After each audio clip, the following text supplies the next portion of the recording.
Welcome to my channel. Subscribe to my channel. ಎಲ್ಲರಿಗೂ ನಮಸ್ಕಾರಗಳು.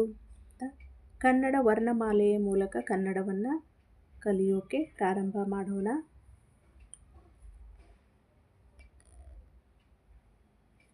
ಕನ್ನಡ ವ್ಯಾಕರಣದ ಮೂಲ ಬುನಾದಿ.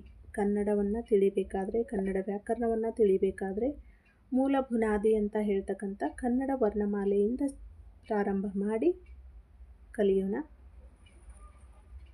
ಪ್ರಾಥಮಿಕ ಮತ್ತು ಪ್ರೌಢಶಾಲಾ ವಿದ್ಯಾರ್ಥಿಗಳಿಗೋಸ್ಕರ ಎಲ್ಲರಿಗೋಸ್ಕರ ಮಾಡ್ತಕ್ಕಂಥ ವಿಡಿಯೋ. ಆದ್ದರಿಂದ ಕನ್ನಡ ವರ್ಣಮಾಲೆಯಿಂದನೇ ಪ್ರಾರಂಭ ಮಾಡೋಣ. ಕನ್ನಡದಲ್ಲಿ 49 ಅಕ್ಷರಗಳಿವೆ. ಕನ್ನಡದಲ್ಲಿ 49 ಅಕ್ಷರಗಳು. ಅವುಗಳನ್ನು ಸ್ವರಗಳು, ವ್ಯಂಜನಗಳು, ಯೋಗವಾಹಗಳು ಅಂತ ವರ್ಗೀಕರಣ ಮಾಡಲಾಗಿದೆ.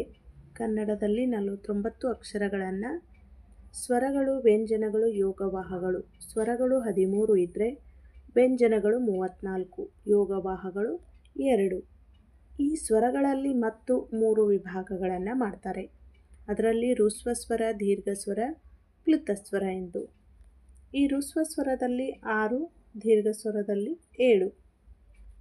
ಆಮೇಲೆ ವ್ಯಂಜನಗಳಲ್ಲಿ ಮತ್ತೆ 2 ವಿಭಾಗ: ವರ್ಗೀಯ ವ್ಯಂಜನ, ಅವರ್ಗೀಯ ವ್ಯಂಜನ. ಈ ವರ್ಗೀಯ ವ್ಯಂಜನದಲ್ಲಿ 25 ಅಕ್ಷರಗಳಿದ್ದರೆ ಅವರ್ಗೀಯ ವ್ಯಂಜನದಲ್ಲಿ 9 ಅಕ್ಷರಗಳು.